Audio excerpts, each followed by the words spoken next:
Welcome to Suman IT TV. సాంకేతిక ప్రపంచంలో జరుగుతున్న ఎన్నో విశేషాలను రోజు మీకు అందిస్తున్నాం కదా. అలాంటి మరో ఆసక్తికర అంశాన్ని ఇప్పుడు షేర్ చేసుకోబోతున్నాం. ఈ వీడియో చూసే ముందు సుమన్ ఐటీ టీవీని సబ్స్క్రైబ్ చేసుకోండి. తెలంగాణలో రైతులకు రుణమాఫీ అమలవుతున్న సంగతి తెలిసిందే.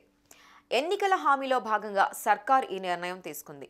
ఫస్ట్ ఫేజ్లో ₹1,00,000 లోపు లోన్ వేవర్ చేసింది. ఇంతవరకు బాగానే ఉంది, కానీ ఇప్పుడు సైబర్ క్రిమినల్స్ కన్ను ఆ క్రాప్ లోన్ వేవర్ సొమ్ముపై పడింది. అన్నదాతల అకౌంట్ల నుంచి దాన్ని ఎలాగైనా కాజేసేందుకు ఎత్తుగడలు వేస్తున్నారు. కుట్రలో భాగంగా సైబర్ నేరగాళ్లు బ్యాంక్ అధికారుల పేరిట రైతులను మోసం చేస్తున్నారు.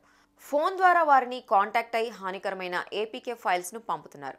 ఫార్మర్స్ను నమ్మించేందుకు గాను ఏదో ఒక బ్యాంక్ లోగోను కేటుగాళ్లు తమ డీపీలుగా పెట్టుకుంటున్నారు. దీన్ని చూసిన రైతులు నిజంగానే తమకు బ్యాంకుల నుంచి మెసేజ్ వచ్చిందనుకొని లింక్ పై క్లిక్ చేస్తున్నారు. ఆ వెంటనే ఫోన్ మొత్తం హ్యాకర్ల చేతిలోకి వెళ్ళిపోతోంది.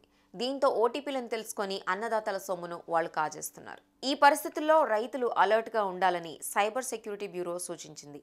ఎలాంటి హానికర లింకులు ఓపెన్ చేయొద్దని హెచ్చరించింది. ఎవరైనా సైబర్ ఫ్రాడ్ బారిన పడితే వెంటనే 1930 నంబర్కు ఫోన్ చేసి కంప్లైంట్ ఇవ్వాలని తెలిపింది. ఇలాంటి మోసాల పట్ల తస్మా జాగ్రత్త. చూశారు కదా, ఇవి టెక్ టాపిక్ కు సంబంధించిన అప్డేట్స్. ఇలాంటి మరిన్ని విశేషాల కోసం సుమన్ ఐటీ టీవీని మిస్ కాకుండా చూడండి. Thank you for watching this video.